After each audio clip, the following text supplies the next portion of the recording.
Hello बच्चों, चलिए प्रश्न को पढ़ते हैं। साल्मोनेला टाइफोसा कारण है।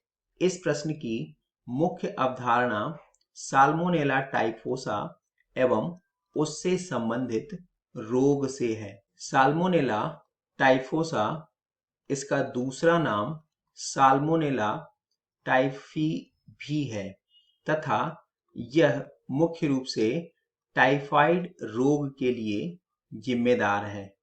अगर हम विकल्पों को देखें तो पहला विकल्प कुकुर खांसी गलत है, दूसरा निमोनिया यह भी गलत, तीसरा इन्फ्लुएंजा यह भी गलत, चौथा टाइफाइड का यह सही है।